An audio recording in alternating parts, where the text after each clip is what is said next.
Today on Tricrow Studios, we do a comparison between the Gibson Les Paul Standard 60s and the Gibson SG Standard 61.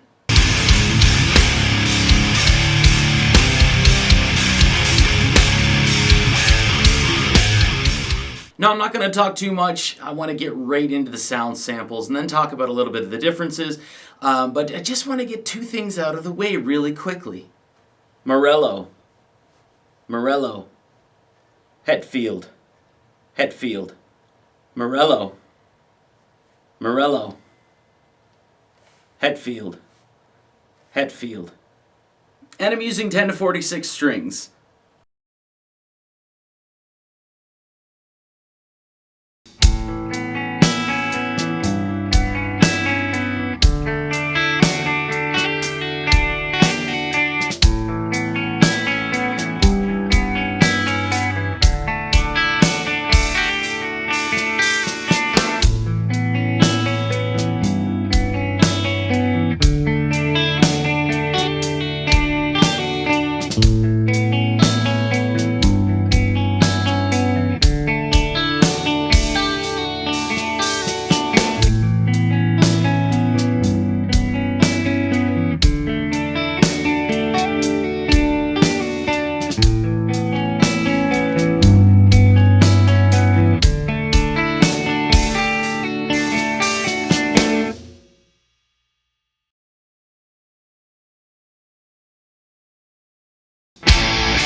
Alright, so there are the sound samples there. I hope you enjoyed them.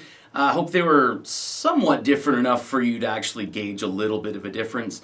To the one guy or two guys out there that on every single guitar comparison that I do kind of just puts it out there that yes, these are different guitars. I never ever compare the exact same guitar. It just makes no sense to me. I have to make these videos, so I don't care whether you really like them or not, but like I have to kind of enjoy it a little bit when I'm making these videos, so I would never compare standard 60s to another standard 60s of a different color. You're an idiot. Alright, so as mentioned before, these are different guitars, somewhat similar specs. They're both in the kind of like the vintage kind of setup, I guess you would say. This being a 60s and this being a 61 inspired SG. They are a little different than just the 61s. Both of these have slim tapered necks. However, this one is a 60s slim, so it's a little thicker than this neck here. This is mahogany with a maple top. This is mahogany. There's definitely a thickness difference here by about double. You're obviously going to get a little more higher end reach with the SG than on the Gibson Les Paul. However, this is not really restricting. And to be honest, the most restricting part, I guess, would be possibly the thickness of the body. That's up to the player. It obviously is a little easier than this, but this isn't uncomfortable whatsoever. They both have the 61R and 61T pickups. They both have the new ABR1 bridge, so it's not drilled into the body like a regular ABR1 bridge would be. But the top two saddles are reversed, and they're different than the bottom four saddles on the bridge. That's really kind of where the similarities are with the pickups and the bridge. The tuners here, now if this were a 50s standard, it would have the same Gibson deluxe tuners, so the Kluson style tuners, but this here has the Grover tuners on it. There's really not too much to say as far as differences go for specifically these models. That's something I'll more than likely end up doing a Les Paul versus a SG video where it's more inclusive of different models of the SGs. But really there's not too much to say other than go play them for yourselves. You know, if it's something that you're watching this video to decide if you haven't played either of them, as to if you want to buy them, don't ever do that from a video. It's really hard to feel a video. Don't feel my videos, please. But one thing to say, the standard 60s is way heavier than the SG standard 61. And the nerdy, excellent thing, unless you're like me and you're waiting almost a year now for Gibson to send out the truss rod cover, technically this is 61 inspired, so you can go out and get that little Les Paul truss rod cover, which I haven't done yet. Well, I ordered it in November, ain't here yet, ain't gonna be here for a long time because Gibson's backed up. But this is something you can actually technically put the Les Paul truss rod cover on and be an idiotic conversation starter and have this as a Les Paul. It's really all I want to say. Both guitars are amazing choices. Obviously a little more expensive than this one, a lot heavier than this one. A lot of history between both of them. Thanks for watching.